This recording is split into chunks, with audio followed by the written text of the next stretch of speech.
काफ़ी दिनों के बाद वेदा बनारस आए। बनारस उनकी कर्म भूमि, वो भूमि जो उनके दिल के सबसे ज़्यादा करीब है, वो भूमि जिस पर वो हमेशा रहना चाहते हैं। पर क्या करें, उनकी जिम्मेदारियां उन्हें हमेशा ही इस भूमि से दूर भेजती रही है। पर आज वो आराम से शांत मन से बस मंदिर में बैठे हुए थे और भगवान के सामने प्रार्थना कर रहे थे।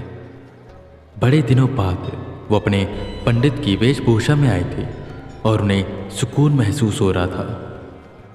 उन्होंने कुछ दिनों का आराम लिया था और आराम लेना ज़रूरी भी था। इतने दिनों से जो यहाँ वहाँ भाग रहे हैं उससे वो थक गए थे और थोड़ा सा ब्रेक वो चाहते थे। हाँ, पर यह ज़रूर था कि इस आराम के बाद वो अपने सफ़र पर वापस से निकलेंगे और दंत कथाओं में पाई जाने वाली आत्माओं को कैद करेंगे और उस एंटिटी को देंगे।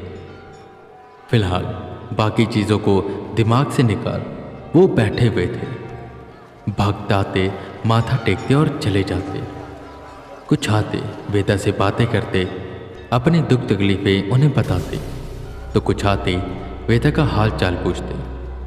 उसी बीच एक लड़का आया अपने मम्मी पापा के साथ और वो सब काफ़ी परेशान लग रहे थे।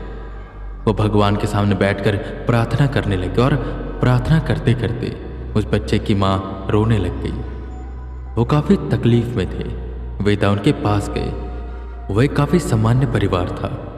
जहाँ उन्होंने बात की तो उन्हें पता चला कि उस बच्चे के पापा का नाम भूषण सिंह है, जो स्कूल टीचर है। उनकी वाइफ सुष्मिता हाउसवाइफ और उनका बेटा आयुष 7th क्लास में पढ़ता है। वेदा उन्हें अपने साथ मंदिर की बैठक में लेकर गए और उनसे पूछने लगे, बताइए आप सब इतने परेशान क्यों हैं? ये बहन जी भी रो रही हैं और आप भी काफ़ी परेशान लग रहे हैं।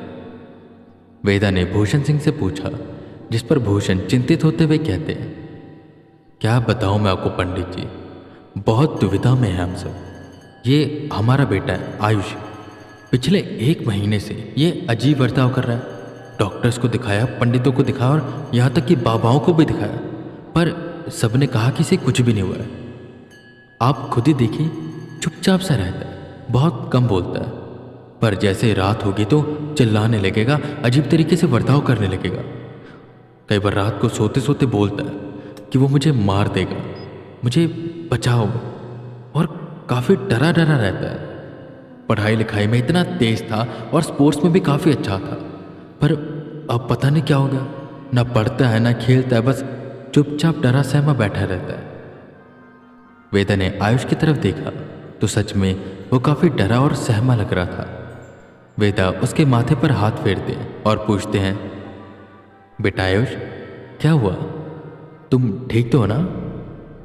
आयुष ने वेदा की तरफ देखा तो वेदा का पॉजिटिव ऑरा देखकर उसे काफ़ी अच्छा लगने लगा और वो बोला, अंकल मेरे पीछे कोई पड़ा है, हम कहीं भी जाते वो हमारे साथ जाता है, पर बाहर खड़ा रहता है, मेरा इंतज़ार करता है। जैसे मैं बाहर जाता हूँ वो मेरे पीछे पीछे आने लग जाता है। रात भर वो मुझे देखता है, डराता है, कई बार तो मेरा गला भी दबाता है। वो कहता है कि वो मुझे मार देगा। ये सुन वेदा समझ गए कि उसके ऊपर कोई ना कोई बुरा साया है। भूषण जी, जैसा आपने बताया कि 1 महीने पहले होना शुरू हुआ है, तो ऐसा क्या हुआ था 1 महीने पहले? कहीं आप गए थे या अचानक से ही सब कुछ हो गया? उन्होंने भूषण जी से पूछा। भूषण जी काफ़ी याद करते और कहते हैं, जहाँ तक मुझे याद है कि हम कहीं गए नहीं थे, हम सब घर पर ही थे। सुबह ठीक ठाक ही स्कूल गया था, स्कूल से वापस आया तो भी ठीक था, पर जब ट्यूशन से वापस आया तब से अजीब बर्ताव करने लगा, डरा रहता है। हम कुछ पूछते हैं तो बताता भी नहीं है। इसका डर बढ़ता जा रहा है और डर की वजह से बुखार भी आ जाता है। डॉक्टर को भी दिखाया, ब्लड टेस्ट भी करवाया, पर सब कुछ ठीक है। बहुत हार कर हम यहाँ पर आए हैं, बस भगवान से प्रार्थना कर रहे हैं कि ये ठीक हो जाए, पर कुछ समझ नहीं आ रहा कि हो क्या रहा है। वेदा काफ़ी देर सोचते हैं और आयुष से पूछते हैं, बेटा जैसा आपने बताया वो हमेशा आपके साथ रहता है, तो क्या अभी भी वो आपके साथ है? आयुष ने ना में सिर हिलाया। बाहर होगा भी वो? वेदा ने दोबारा से सवाल किया। इस पर भी आयुष ने ना में ही सिर हिलाया। तो बेटा कहाँ पर है वो भी? वेदा ने अपनी आवाज़ को थोड़ा सा भारी करते हुए पूछा, जिस पर आयुष बोला, वो भी घर पर है। उसे जैसे पता चला मंदिर जा रहे हैं वो घर पर ही रुक गया, इसलिए मैं आपको इतनी बातें बता पा रहा हूँ, वरना वो मुझे हमेशा चुप रहने का इशारा करता रहता है। कहता अगर ज़्यादा बोलूँगा तो मुझे और मेरे मम्मी पापा को मार देगा। आयुष इतना बोल रोने लगा। वेदा सारी बात समझ गई। आयुष बेटा शांत हो जाओ, मुझे ये बताओ उस शाम को क्या हुआ था? तुम्हें कुछ याद है? तुम्हें किसी ने कुछ खाने को दिया हो या तुम किसी और जगह पर गए हो?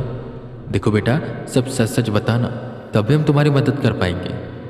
आयुष अपने मम्मी पापा की तरफ देखता है। वो काफ़ी डरा हुआ लग रहा था और ऐसा भी लग रहा था जैसे वो कुछ छुपा रहा है। बेटा आप बिना डरे बताओ, मम्मी पापा कुछ नहीं कहेंगे, मैं हूं ना यहाँ पर। जिस पर आयुष डरते डरते कहता है, अंकल नहीं, मम्मी पापा डांटेंगे। उसके पापा ने बीच में ही बात काटी और कहा, आयुष हम कुछ नहीं कहेंगे, तुम सब कुछ सच सच बता दो पंडित जी को, वरना वो हमारी मदद कैसे करेंगे? चलो बताओ। इस पर आयुष बताना शुरू करता है। अंकल उस शाम में ट्यूशन से वापस आ रहा था ना, तो मैम ने टेस्ट रखा था तो मुझे थोड़ी देरी हो गई और मैंने दोपहर को कुछ भी नहीं खाया था। सीधा घर आया, चेंज किया और ट्यूशन चला गया। मुझे भूख लग रही थी और पैसे भी नहीं थे। मैं घर जा रहा था तो रास्ते में एक पीपल के पेड़ के नीचे कुछ पड़ा था, मतलब मिठाई का डब्बा था, सिंदूर नारियल ऐसी चीज़ें पड़ी थी। मुझे मिठाई बहुत पसंद है। हालांकि मम्मी पापा ने कहा था कि ऐसे कुछ भी नहीं खाना चाहिए, पर मुझे बहुत भूख लगी थी। आसपास कोई नहीं था, मैंने सोचा खा लेता हूँ, किसी को नहीं पता चलेगा। पर जैसे मैंने उसे खाया वो बिल्कुल भी मीठी नहीं थी और मैंने उसे वहीं पर थूक दिया।